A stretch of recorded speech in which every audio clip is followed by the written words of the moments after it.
Le garçon se tenait immobile devant le hangar battu par les intempéries, son doigt tremblant tandis qu'il pointait vers la porte pourrie.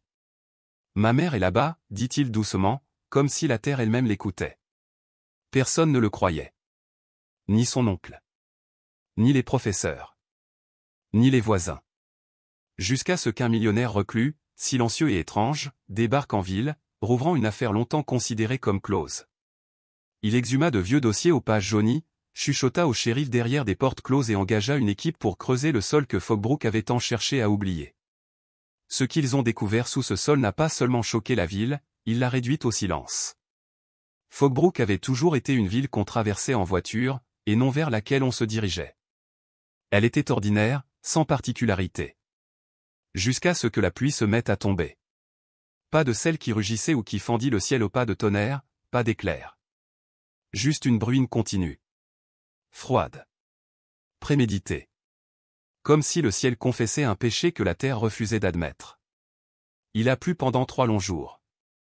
Liam, 10 ans, restait la plupart du temps à l'intérieur, blotti dans la maison où il vivait avec son oncle.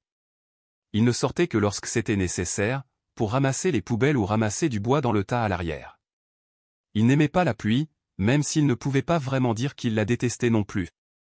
Mais quelque chose changeait toujours après une pluie trop longue. L'air devenait plus lourd, le sol sentait mauvais. Ce n'était pas l'odeur habituelle, humide et terreuse, de l'herbe mouillée ou des feuilles détrempées.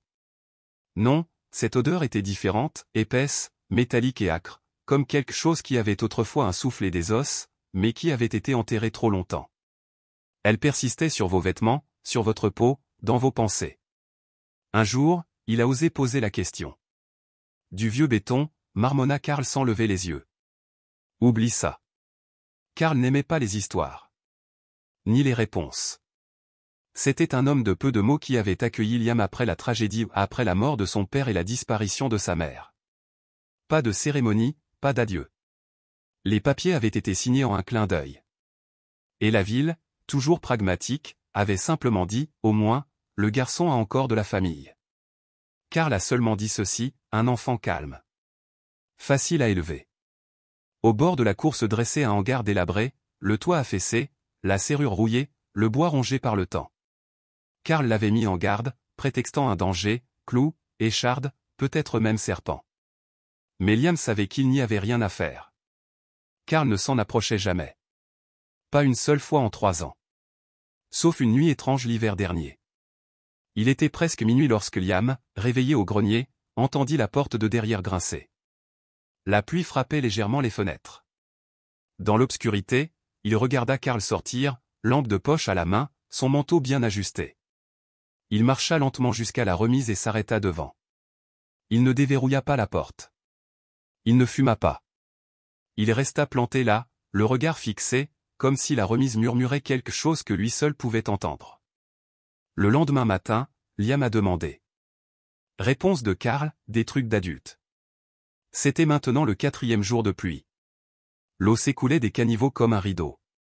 La boue transformait l'allée du jardin en une nappe brune. Liam enfila ses bottes et sortit, comme on le lui avait dit. Vide les seaux. Reviens tout de suite. Mais près du hangar, quelque chose le fit s'arrêter. Le sol s'était étrangement affaissé au juste à côté des fondations, il y avait une zone creuse en forme de corps. L'herbe refusait d'y pousser. L'eau de pluie glissait autour, comme si le sol lui-même retenait son souffle. Liam s'agenouilla et gratta la boue du bout des doigts. La terre a cédé trop facilement. Il creusa jusqu'à ce que ses doigts rencontrent quelque chose de solide, froid et tranchant. Un éclat de pierre. Une lettre y était gravée, 1. Il ne s'est pas figé à cause de la lettre. Il s'est figé parce qu'à cet instant, il avait l'impression que quelqu'un murmurait son nom sous terre. Le vent tourna. La porte du hangar grinça. La voix de Karl brisa le silence. Que fais-tu? Liam, surpris, cacha la pierre derrière son dos. Je verse juste l'eau. Karl marchait vers lui, ses bottes lourdes dans la boue. Il jeta un coup d'œil au sol remué. Puis à Liam. Donne-le. Liam lui tendit le tesson sans un mot. Karl la regarda un long moment.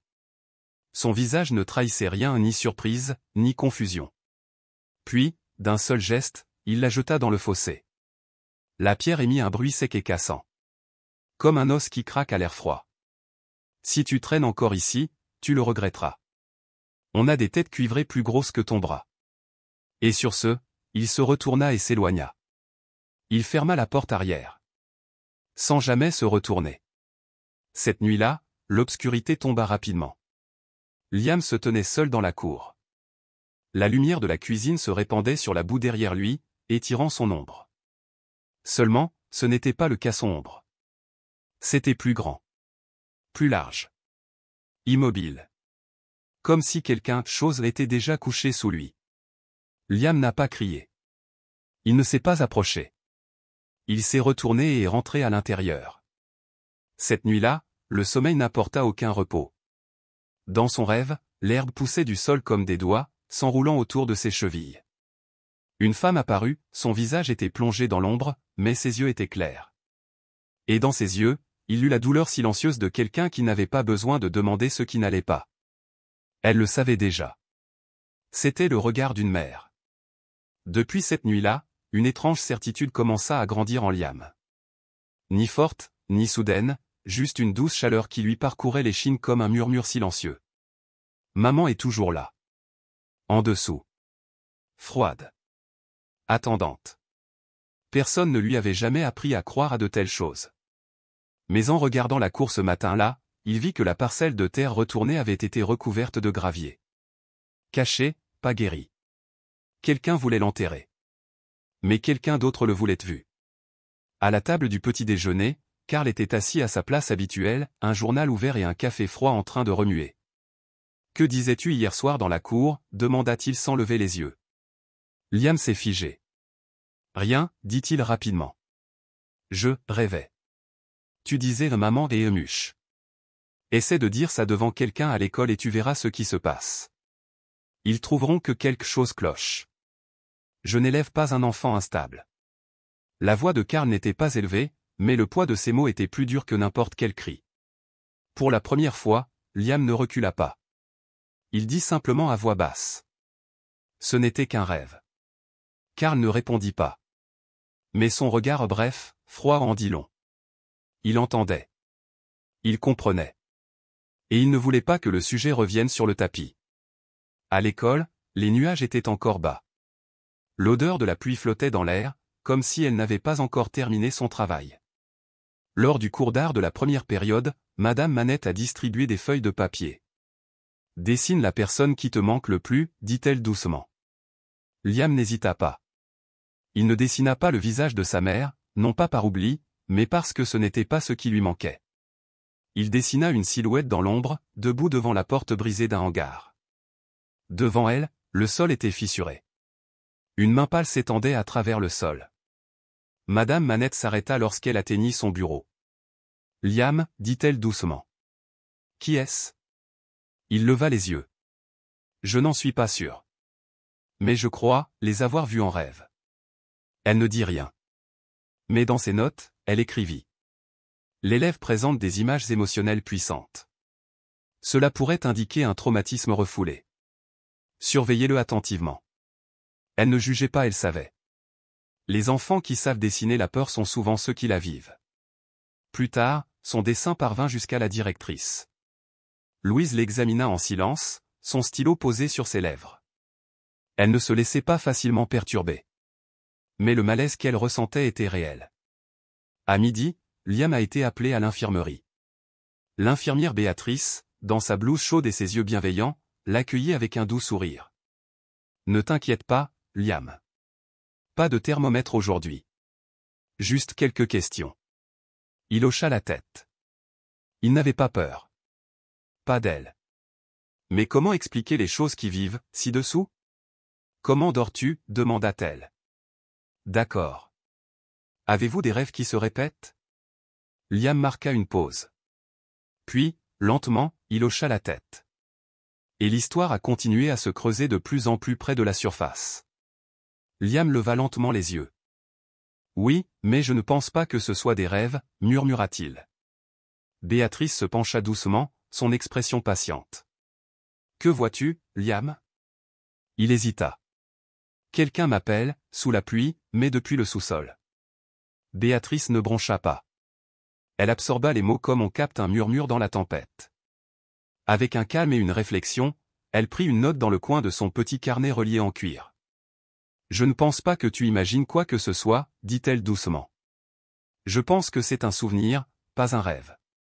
Et je veux que tu saches que je ne crois pas que tu aies quelque chose qui cloche. » Plus tard dans l'après-midi, Béatrice se rendit au bureau du directeur. Elle ne frappa pas. « Ce garçon n'invente rien, dit-elle à la directrice Louise avec une assurance tranquille. Ce n'est pas un fantasme. C'est un souvenir, son esprit ne le sait peut-être pas, mais son corps s'en souvient. » La directrice Louise fronça les sourcils. Elle joignit les mains sur le bureau. « Je comprends ce que vous dites. Mais si son tuteur ne le permet pas, nous avons quand même le devoir de recommander une thérapie professionnelle. » Béatrice ne réagit pas. Elle hocha simplement la tête, les lèvres pincées. Mais son regard exprimait quelque chose de plus profond, une peur sourde. Une reconnaissance. Parce que parfois, les adultes n'ignorent pas les enfants par incrédulité.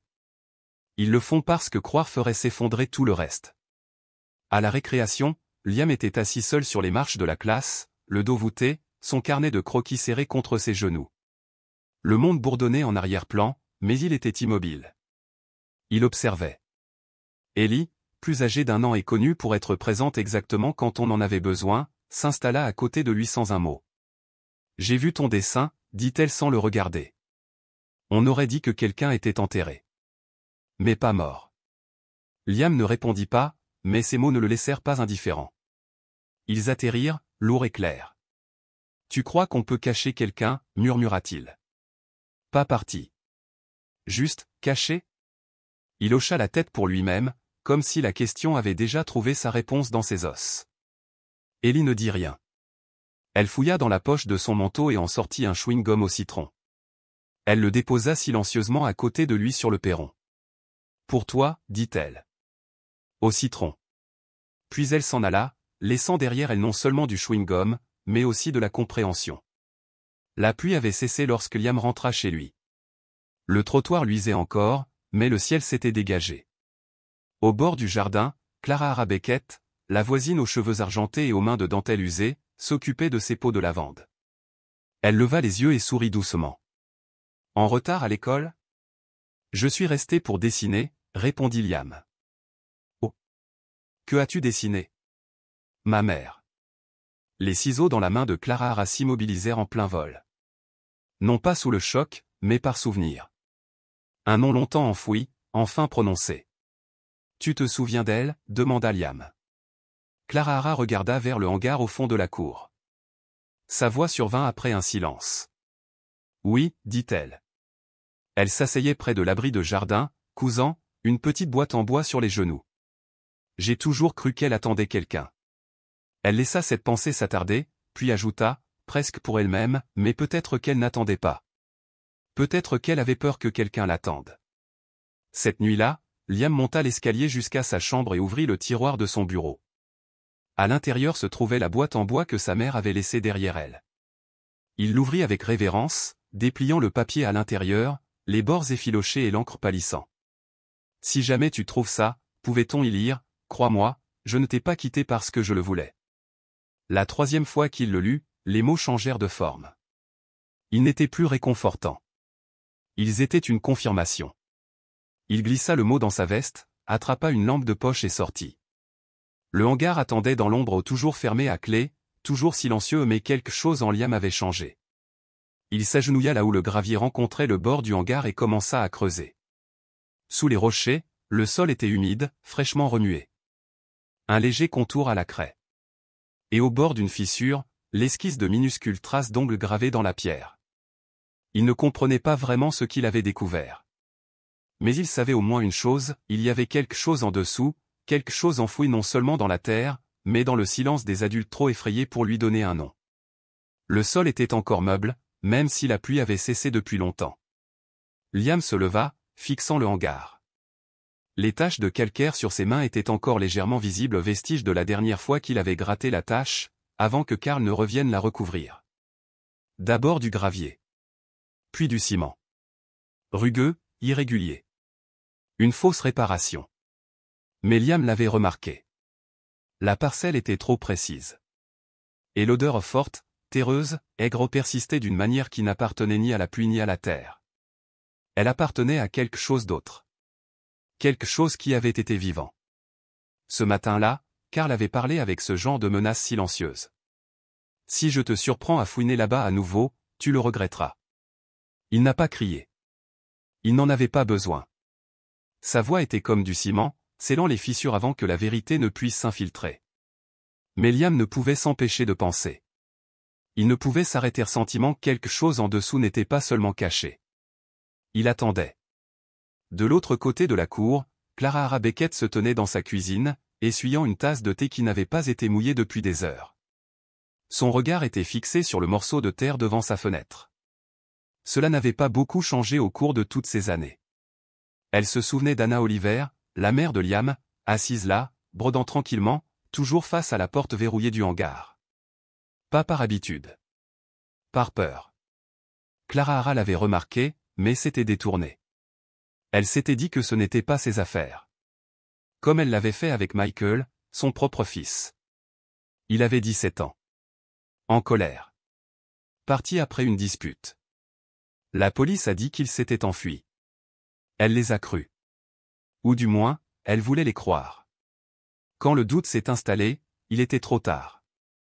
Michael n'était plus qu'un murmure parmi d'autres. Un souvenir que les gens contournaient. Et Liam silencieux et vigilant avait dans le regard cette même immobilité hantée. Celle que portent les enfants lorsqu'ils ont déjà été trop souvent abandonnés. Clara Hara ne pouvait plus rester silencieuse. Elle ouvrit le tiroir sous sa table à manger. Du fond, elle en sortit une petite boîte en fer blanc. À l'intérieur, une coupure de journal pliée, cassante avec le temps. Le titre était toujours aussi percutant. Femme, 28 ans, disparue. Fogbrook. Aucun acte criminel suspecté. Affaire classée. Le reste de la ville était parti. Karl annonça qu'elle avait appelé. Elle va bien, leur dit-il. Et ils le crurent. Parce que le silence est plus facile quand la vérité exige trop. Cet après-midi-là, Liam se rendit seul à la bibliothèque. Il n'avait qu'un croquis plié à la main. La bibliothèque était petite, sombre, avec l'odeur de moisi des pages oubliées. Les ordinateurs étaient en panne. Les journaux, eux, ne l'étaient pas. Il les feuilleta lentement, cherchant. À la recherche d'un nom qu'il n'avait pas le droit de prononcer à voix haute. Puis quelqu'un s'est approché de lui. Un homme grand, vêtu d'un long manteau, un livre à la main. Il avait observé un moment avant de parler. « Tu cherches quelqu'un ?» Sa voix était grave, calme, sans pitié. Liam ne leva pas les yeux. « Ma mère, dit-il doucement. Ils disent tous qu'elle m'a quitté. Mais je ne pense pas que ce soit vrai. » L'homme posa doucement son livre. Le droit de la propriété. Un livre rempli de règles qui protégeait rarement des gens comme Liam. Il tendit une main. Forte. Stable. Ellison Reed, dit-il. Il était avocat. Maintenant, j'aide les gens à retrouver ceux que le monde ne recherche plus. Liam déplia lentement son dessin, les lignes au graphite légèrement tachées par les contacts fréquents. Sur la page, une femme en robe longue debout près d'un vieux hangar, et, du sol sous elle, une main tendue. « Je n'arrête pas de rêver d'elle comme ça, » murmura Liam. Encore et encore. Ça ne s'arrête pas. Ellison étudia l'image avec une intensité silencieuse. Son regard se posa sur la main qui dépassait du sol, et quelque chose changea dans son expression, un scintillement, à peine perceptible, comme un souvenir latent remontant à la surface après des années d'obscurité. Puis vint le murmure silencieux, fragile, mais lourd comme la pierre. « Je pense que ma mère est enterrée sous notre maison. » Les mots ne résonnèrent pas, mais ils restèrent suspendus dans l'air, tranchant comme du verre brisé. Ellison n'a pas demandé pourquoi. Il n'a pas remis en question la logique ou la santé mentale du garçon. Il n'a posé qu'une seule question. « Vous êtes sûr ?» Liam marqua une pause. « Pas avec des chiffres. Mais j'y crois. » Ellison hocha la tête, non pas avec la réassurance hâtive des adultes essayant de l'apaiser, mais avec le poids de quelqu'un qui avait fait un choix, tranquillement, profondément. Après le départ de Liam, Ellison retourna au vieux registre foncier qu'il tenait. Au dos, griffonné à l'encre délavée, une note attira son attention, transfert de l'AOCO, titre non résolu en raison de l'absence de signature du témoin. Il fixa les initiales. AO. Pas des lettres aléatoires. Pas inconnues. C'étaient les initiales de sa fille. Celles qu'elle utilisait dans tous ses journaux avant de mourir. Une coïncidence, peut-être. Mais Ellison ne pouvait se permettre d'ignorer aucune de ces coïncidences. Ce soir-là, Clara Hara arriva chez Liam, non pas avec un plateau de biscuits, ni en bavardant. Elle entra discrètement, s'assit en face de lui et lui tendit une coupure de journal fragile et jaunie par le temps. « C'est ce qu'ils ne t'ont jamais dit », dit-elle d'une voix ferme. « Tu la connaissais » demanda Liam d'une voix à peine audible. « J'observais ta mère dans le jardin », répondit Clara Hara. Elle restait assise devant ce hangar à coudre des vêtements pendant des heures. Personne ne reste aussi longtemps s'il a l'intention de laisser son enfant. Les doigts de Liam se resserrèrent plus fort autour de son dessin, son souffle se coupa. Clara Hara se pencha en avant et posa doucement sa main sur la sienne. Ce n'était pas un contact maternel, mais il portait quelque chose d'aussi fort, une promesse. « Quand tu seras prêt, dit-elle doucement, je serai là. Je ne laisserai pas cela se reproduire. » Cette nuit-là, une fois le calme revenu de la ville, Clara Hara enfila son manteau et prit une lampe de poche. Elle se glissa dans l'étroit passage derrière la clôture de Liam, silencieuse comme un souffle. Dans sa poche, une seule pierre blanche et lisse. Elle se dirigea vers le morceau de terre près du hangar, où le sol s'affaissait légèrement. Avec beaucoup de précaution, elle plaça la pierre au centre, comme quelqu'un qui prononce un vœu sans parole. Si la pierre avait été déplacée d'ici le matin, elle le saurait. Après la 5e série de pluie, Liam resta debout, comme d'habitude, à regarder par la fenêtre du grenier, les yeux fixés sur le hangar. Mais aujourd'hui, quelque chose était différent. La pierre blanche que Clara Hara avait posée n'était plus là où elle était. Elle avait bougé de quelques centimètres seulement, mais ce n'était pas un hasard. Elle était maintenant parfaitement alignée, carrée, comme si elle avait été repositionnée par quelqu'un qui l'avait déjà fait. Ni le vent, ni un animal. Liam ne dit rien. Il ne bougea pas de la fenêtre. Il fixa simplement le sol, comme s'il attendait que le sol lui dise la vérité. L'air était chargé d'une odeur plus forte que d'habitude terreuse, mais aussi vaguement familière. Ni boue, ni pluie. Quelque chose de plus profond. Une odeur de rêve, celle de sa mère en robe bleue, qui sortait du sol, ses yeux l'appelant par son nom sans un seul son. Il se détourna et ouvrit la vieille boîte en bois sous son lit. À l'intérieur, le dessin l'attendait. Il y avait maintenant ajouté quelque chose. Au-delà du hangar et de la cour, au-delà des 3 points rouges, une nouvelle silhouette se dessinait près de la clôture. Légèrement penchée, un balai à la main. Clara Hara.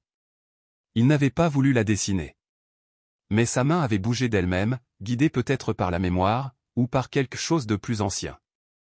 Ce matin-là, alors que Clara Hara balayait les feuilles dans la cour, Liam s'est approché d'elle, un dessin glissé sous son manteau.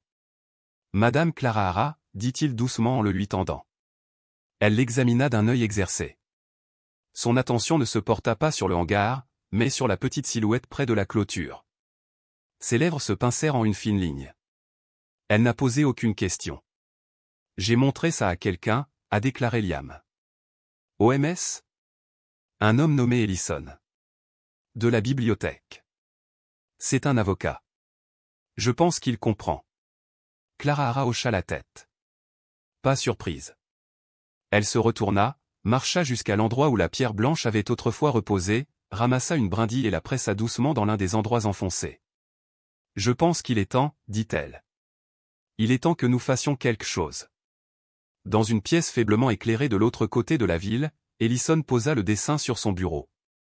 La douce lumière de la lampe éclairait les traits de crayon avec une clarté étrange. Dans un coin, un nom de rue, Fogbrook 3 dépression. Une femme près d'une clôture. Cela semblait plus réel que la plupart des déclarations sous serment qu'il avait vues au tribunal. Il a décroché le téléphone. « Gavin Harper ? Vous tenez toujours les registres fonciers de Fogbrook Sud ? J'ai besoin de savoir à qui appartient le lot numéro 17. » Gavin a rappelé 10 minutes plus tard. Carl Oliver. Avant cela, Anna Oliver. Mais le titre ? Il n'a jamais été transféré légalement. Ellison se pencha en arrière, la mâchoire serrée. Quelqu'un d'autre a déjà demandé ce fichier. Une pause. Une seule personne. Clara Hara Beckett. Mais elle a été refusée. Elle n'a pas de lien de parenté. Ellison se figea. Ce nom Clara Hara où il l'avait déjà vu. Griffonné sur le bord du dessin de Liam, d'une écriture pâle. Madame Clara Hara se tient généralement près de la clôture. Carl était assis, penché sur des dossiers d'impôts fonciers, lorsqu'il a trouvé un étrange bout de papier. Aucune confirmation légale. Droit d'utilisation du sol invalide. Il n'avait pas besoin de deviner qu'il avait écrit. Ses mains tremblaient. La sueur perlait le long de son dos. Il écrasa la note dans son poing, comme si elle s'était transformée en lame. Il se leva et marcha vers le hangar, clé en main. Le vent souffla et lui caressa la joue. Personne ne le regardait, mais son ombre s'étendait sur toute la cour, comme par une nuit d'hiver. Un poing serré. Un choix irréversible. Un éclair, Anna riait dans la cuisine lorsque le tuyau a éclaté. Les cheveux trempés, les mains ruisselantes, la voix résonnant à travers les murs. Criez plus fort. La pression de l'eau adore le drame. Carl déglutit difficilement. Il n'était pas né cruel. Juste un homme qui avait échoué, puis enterré cet échec sous la poussière et le silence. Cet après-midi-là, le téléphone de Clara Hara sonna. Un numéro qu'elle ne connaissait pas. C'est Ellison Reed, dit la voix. Je crois qu'il faut qu'on parle. d'Anna. De Liam. Ils se sont rencontrés dans un café tranquille. Pas de salutations. Pas de bavardage. Juste un but. Tu crois le garçon, demanda Clara Hara. Ellison posa le dossier foncier et une lettre pliée sur la table. Il n'a pas besoin de ma confiance. J'ai eu une fille aussi. Je ne l'ai cru que trop tard. Clara Hara marqua une pause, puis fouilla dans son manteau et lui tendit une note, écrite à la main d'une manière précipitée et anxieuse. S'il m'arrive quelque chose, Liam ne devrait pas rester avec Carl. Ellison a arrêté de lire. Pas à cause des mots. À cause de l'écriture. C'était la même que la dernière lettre que sa fille lui avait envoyée. Je n'ai pas fui. C'est juste que plus personne ne me croyait. Il plia lentement le mot. Il ne dit rien. Mais ses jointures blanchirent sur le dossier. Que faisons-nous maintenant, demanda Clara Hara. Attendez. Observez. Et quand le moment sera venu, agissez avec précision. Clara Hara hocha la tête. Avant de partir, elle prit une photo du dossier avec son vieux téléphone, puis le glissa dans la poche de son manteau. Silence. Prudence. Comme une femme qui était restée silencieuse trop longtemps et qui ne le serait plus. Cette nuit-là, Liam se tenait de nouveau à la fenêtre du grenier. Il aperçut Carl à la porte de la remise, la clé à la main, les épaules courbées sous un poids invisible. Son ombre s'étendait sur la cour, longue et lourde, comme une culpabilité matérialisée. Près de la clôture, Clara Hara attendait en silence. Mais dans ses yeux brûlait un feu que Liam n'avait jamais vu auparavant. Et pour la première fois, il ne se sentait pas comme un simple garçon avec un rêve étrange. Sa mère l'attendait. Et il n'était plus le seul à y croire. Cher lecteur, si vous avez suivi Liam, Clara Hara et Ellison jusqu'ici, alors c'est peut-être le moment de demander. Si vous étiez Clara Hara, resteriez-vous silencieuse ou entreriez-vous dans la lumière? Si vous étiez Liam, auriez-vous le courage d'exprimer une vérité que personne ne veut entendre? Dites-nous. Ce qui vous a le plus marqué. Le défi silencieux de Clara Hara? Le malaise de Carl? Ce dessin autrefois considéré comme un fantasme d'enfant? Laissez un commentaire. Parce que votre voix, oh oui, la vôtre pourrait bien être la première pelle dont quelqu'un d'autre a besoin pour déterrer une vérité enfouie dans sa propre vie. Ce matin-là, une brume épaisse recouvrait la ville de Fogbrook tel un voile de deuil, silencieuse et suffocante. Elle s'insinuait dans les ruelles, s'accrochait au et engloutissait les maisons jusqu'à ce que tous les contours se fondent dans le gris. Clara Hara Beckett émergea de sa chaumière, enveloppée de silence. Son vieux chapeau de paille légèrement incliné sur ses cheveux argentés, elle tenait une bêche de jardinage dans une main, une paire de gants usés dans l'autre, et un sac en tissu délavé en bandoulière. Personne ne lui demandait où elle allait. Peut-être les habitants avaient-ils désormais appris à ne plus s'interroger sur la vieille veuve et ses rituels discrets, surtout ceux qui concernaient le garçon de la maison de Carl Oliver. Liam attendait déjà près de la clôture usée par les intempéries, serrant son dessin à deux mains. Ses doigts serraient le papier si fort qu'il tremblait, mais ses yeux, eux, restaient fixes, sombres et fixes. Les points rouges sur son croquis étaient clairement marqués. « Je sais que tu es prête, » dit doucement Clara Hara, les mots flottant dans l'air humide du matin. Ils s'approchèrent de la première dépression peu profonde, près de la base du hangar affaissé. Clara Hara enfonça sa bêche dans le sol. Liam la suivit, creusant soigneusement avec une petite truelle. La terre cédait trop facilement, comme si elle se souvenait d'avoir été remuée. Chaque pelletée pesait lourd, non pas à cause de la terre, mais à cause des souvenirs qu'elle semblait exhumer à chaque tournant. Au bout de quelques minutes, quelque chose émergea d'abord faible, puis indubitable. Un tissu bleu pâle, teinté de boue, au bord de dentelles effilochées par le temps et la pourriture. Il émergeait de terre comme un fantôme cherchant son souffle. Liam tomba à genoux. Ses petites mains tremblantes époussetèrent la saleté et soulevèrent délicatement le tissu. « Ma mère, elle portait des robes comme ça », murmura-t-il. Clara Hara ne dit rien. Elle fouilla dans son sac en tissu et en sortit un emballage blanc et propre, y déposant le tissu fragile avec respect. Puis vint la voix, aiguë, tranchante, assez forte pour trancher le silence. « Clara Hara. Tu apprends à ce garçon à déterrer des tombes maintenant ?» Agnès Hulk. Sa voix avait cette voix stridente familière, celle qui semblait toujours mi-scandalisée, mi-ravie d'être outragée. Elle se tenait au bord de son jardin, les bras croisés, les lèvres pincées d'une fureur moralisatrice. « Combien de temps comptez-vous continuer cette folie ?» lança-t-elle. « Les gens vont croire que Fogbrook est rempli de fous. » Clara Hara se releva lentement, les mains encore couvertes de terre.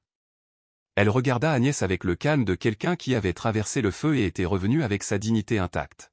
« Qu'ils pensent ce qu'ils veulent, » dit-elle. « J'essaie simplement d'aider un enfant à retrouver quelque chose qu'il n'aurait jamais dû perdre. » Liam tourna la tête. Il ne broncha pas, ne vacilla pas. Son regard transperça Agnès comme une lumière à travers la brume. « Je ne suis pas fou, » dit-il doucement. « Mais je ne ferai pas semblant d'avoir oublié ma mère juste parce que tout le monde l'a fait. » Agnès ricana, la lèvre retroussée. « Peut-être que ta mère est partie parce qu'elle savait que tu ne valais pas la peine qu'elle reste. » Les poings de Clara Hara se serrèrent, les jointures blanchissant.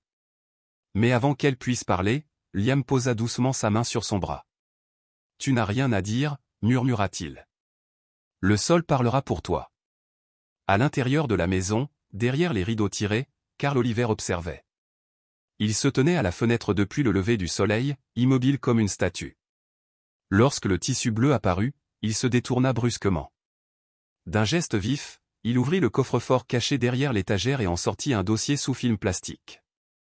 À l'intérieur, un faux document de transfert de propriété portant la signature d'Anna, mais à laquelle il manquait visiblement la date. Carl alluma une allumette, brûlant le coin pour lui donner un aspect vieilli et patiné. Puis, résolument déterminé, il passa un appel. « Martha Keane » aboya Teil au téléphone. « Il est temps. » Rappelle à tout le monde que Liam a des problèmes émotionnels. Il faut qu'il doute de lui. « Tu perds la tête » siffla Martha. Il creuse, Carl. « Et s'il trouve quelque chose de réel ?» La voix de Carl se réduisit à un murmure. Ensuite, on les convainc que ça n'a jamais existé. Cet après-midi-là, Ellison Reed revint à Fogbrook sans prévenir. Grand, vêtu d'un long manteau, il arriva juste au moment où Clara Hara et Liam emballaient le paquet de tissus. « Je vais faire des analyses, » dit-il. « Et je contacte l'inspectrice Carmen Walker. » Clara Hara hocha la tête. Nul besoin de sourire. Il est temps. Cette nuit-là, profitant de l'obscurité, Carl entra dans la cour, une bouteille d'acide dans une main et un sac poubelle noir dans l'autre. Il versa l'acide dans la terre creusée, le regardant siffler et bouillonner sur l'herbe, ravalant toute trace de tissu et de souvenirs. Il n'est pas nécessaire de retrouver tous les corps, marmonna-t-il. Au matin, le trou était comblé. Le sol était à nouveau plat, mais l'odeur persistait chimique, anormale. Clara Hara se tenait au-dessus, les yeux plissés. « Quelqu'un a trafiqué le site », a-t-elle déclaré. Liam ne dit rien. Il resta assis en silence, redessinant son croquis, ajoutant cette fois des motifs de sol, des empreintes de pas et des changements de couleur dans l'herbe. Plus tard dans la journée, Clara Hara et Ellison étaient assis avec l'inspecteur Walker dans son bureau. Carmen feuilletait le dossier, les sourcils froncés de doute. Personne. Pas d'aveu. Je n'arrive pas à obtenir de mandat pour fouiller. Ellison posa sur le bureau une photo du tissu et une déclaration de Monsieur Harris, le voisin âgé qui avait vu un jour d'étranges lumières dans le hangar la nuit où Anna avait disparu. « Je demande 3 jours, a déclaré Ellison. Si vous n'agissez pas, nous rendrons l'affaire publique. Carmen marqua une longue pause. Puis, finalement, elle hocha lentement la tête. 3 jours. Cette nuit-là, Liam a griffonné une note au bas de son dessin. Si j'ai tort, je suis juste un garçon qui rêve trop. Mais si j'ai raison, alors quelqu'un a vécu trop longtemps sur un mensonge. La maison de Carl s'est plongée dans le noir tôt le matin. Mais dans le grenier, en face, Liam restait près de la fenêtre, les yeux écarquillés, à observer. La pluie recommença, lente et régulière, un rideau de gouttes glissant sur la vitre comme des larmes trop vieilles pour sécher. Dans la cuisine, Clara et Liam se tenaient côte à côte. Ils ne parlaient pas. Ils n'en avaient pas besoin. La vérité n'était plus enfouie sous terre. Elle était enfouie dans le silence de ceux qui avaient choisi d'oublier. Les habitants de Fogbrook se rassemblèrent derrière la clôture, un mur de corps silencieux serré par la peur, la curiosité et le poids d'un vieux secret remontant à la surface. Leurs visages étaient tirés, dans l'attente, comme si quelque chose de longtemps enfoui reprenait vie. Clara se tenait à côté de l'inspecteur Carman, les mains serrées en silence. Elle ne dit rien, se contentant d'observer le sol en ciment nu avec des yeux qui en avaient déjà trop vu. Ils ont bien réussi à le cacher, murmura un policier, les yeux plissés. Une dalle épaisse. Mais le béton n'étouffe pas une odeur éternellement. Avec un grincement mécanique, l'excavatrice s'enfonça dans la dalle, la soulevant par plaques comme une mue. Le sol en dessous était noir, remué par un sol qui n'avait pas vu la lumière du jour depuis des années. Il y a quelque chose ici, s'écria un technicien. La machine s'arrêta brusquement. Les enquêteurs se précipitèrent. Une légère dépression apparut, révélant des lambeaux de tissu entrelacés d'os fragiles. Les yeux de Clara se fermèrent. Un tremblement la parcourut. La main de Carman trouva la sienne et la serra fort. « On va analyser l'ADN, murmura Carman. Mais je crois qu'on vient de retrouver Anna Oliver. » 3 jours plus tôt, alors que la dernière couche de terre humide était retirée, Liam était retourné sur le chantier. Carmen avait approuvé sa présence, soigneusement surveillée. Il se tenait silencieux derrière le cordon de police, immobile, le regard fixé sur la terre creusée. Sans un mot, Liam s'avança. Le vent lui ébouriffa les cheveux tandis qu'il pointait le sol exposé. « Elle est là, dit-il doucement, mais avec une certitude inébranlable. Ma mère n'est jamais partie. Ils l'ont enterrée. » Les mots ne sont pas tombés comme ça, ils ont transpercé. Les policiers se sont figés. Les spectateurs ont cessé de respirer. Ellison posa une main ferme sur l'épaule de Liam, sans rien dire, même si ses yeux brillaient d'une tristesse muette. De dos, Clara serrait son vieux mouchoir brodé. Cette seule déclaration de Liam la toucha plus profondément que n'importe quelle déclaration sous serment. Près de la clôture, Monsieur Harris hocha la tête solennellement. « J'ai vu Carl cette nuit-là. Je suis resté silencieux trop longtemps. » De l'autre côté du terrain, Agnès Ulcom pâlit, sa voix aigre disparut. « Mon Dieu. C'est vrai. Tout. » Une jeune fille à proximité, Ellie, autrefois camarade de classe de Liam, serrait la main de sa mère. Sa mère était-elle vraiment là tout ce temps? Murmura-t-elle. Sa mère ne répondit pas, se contentant de la serrer contre elle, comme pour la protéger de la vérité. 3 jours plus tard, Carmen a ouvert une enveloppe de laboratoire devant Ellison et Clara. « C'est elle, dit-elle d'une voix à peine audible. Les dents et l'ADN, aucun doute. Les restes appartiennent à Anna Oliver. » Clara ne répondit pas. Elle baissa doucement la tête, comme pour lui offrir un dernier adieu, un adieu attendu depuis longtemps, mais désormais empreint de dignité. La mâchoire d'Ellison se crispa. Maintenant, on l'attaque. L'après-midi même, la police retourna dans la maison délabrée. Carl était assis seul dans la cuisine. Le journal posé sur la table portait un titre en gras, identifié, Anna Oliver à accent aigu assassiné. Il ne le lut pas. Sa main tremblait au-dessus d'un verre. Son reflet le fixait par la fenêtre, cheveux ébouriffés, yeux cernés, l'ombre d'un inconnu. 3 coups violents. Police de Fogbrook. Une voix calme mais ferme suivit, Carl Oliver, ouvrez la porte. Vous êtes en état d'arrestation. Carl se leva. Chaque pas vers la porte lui donnait l'impression de patauger dans du béton mouillé. Il l'ouvrit. L'inspecteur Carman était entouré de 2 agents. L'un lisait les chefs d'accusation à voix haute. L'autre tenait les menottes. Karl Oliver, vous êtes en état d'arrestation pour meurtre au 1er degré, falsification de preuves et mise en danger d'enfant. Vous avez le droit de garder le silence. Karl n'a pas résisté. Mais il n'a pas baissé la tête non plus. Tu ne sais pas ce que ça m'a coûté de garder ce secret, dit-il doucement. Je ne la détestais pas. Je n'étais juste pas assez fort pour laisser la vérité s'exprimer. Tu n'as plus le droit de décider, répondit Carmen. La justice fera ce que tu n'as pas pu faire. Tandis que Karl était emmené, le quartier resta figé. Pas de huée. Pas d'acclamation. Seul le silence opposant et définitif, comme le jugement lui-même. Depuis une fenêtre à l'étage, Liam observait. Pas de larmes. Pas de sourire. Juste un poing serré autour de la seule chose qui lui restait, la vérité. La matinée de Fogbrook se déroula comme toutes les autres, grise, humide, emplie d'une odeur de terre mouillée. Mais dans la petite pièce du centre communautaire où vivait désormais Liam, tout avait basculé. Il était assis, recroquevillé sur le lit, la couverture serrée, les yeux fixés à travers la vitre vers les arbres qui dansaient dans la brise. Personne ne le dit à voix haute, mais tous savaient. Aujourd'hui, Liam récupérait son nom. Clara arriva tôt, tenant une boîte en carton usée par les intempéries.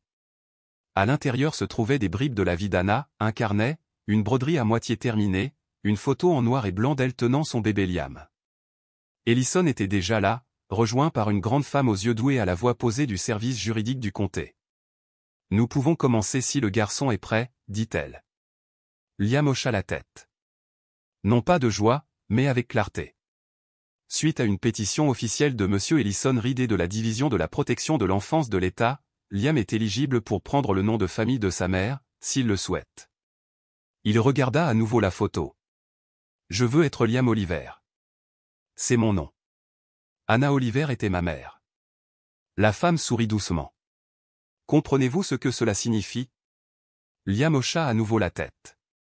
C'est la première chose qui m'appartient vraiment, pas quelque chose que quelqu'un d'autre m'a donné. À midi, ils quittèrent le centre. Une pluie fine commença à tomber. Clara tenait un parapluie au-dessus de lui tandis qu'il marchait dans la rue familière, autrefois un chemin vers l'école, aujourd'hui une promenade vers une vie différente. Les gens le regardaient passer. Cette fois, personne ne l'appelait « le fils de Karl ». Certains hochèrent la tête en silence. Clara lut dans le silence, des excuses tacites. « Tu as fait ce que nous n'avons pas fait. Ne l'oublie pas. » Cette nuit-là, de retour au refuge, Liam ouvrit le carnet de Gavin et écrivit sa première entrée. Aujourd'hui, j'ai prononcé le nom de ma mère et je crois qu'elle m'a entendu. Ellison le déposa comme d'habitude, mais cette fois, il le raccompagna dans sa chambre. Il lui tendit un cadeau, un nouveau journal et un stylo plume. Pas seulement pour décrire ce qui s'est passé, a-t-il dit. Pour écrire ce qui vient ensuite. Liam a réécrit les mêmes mots, cette fois à l'encre.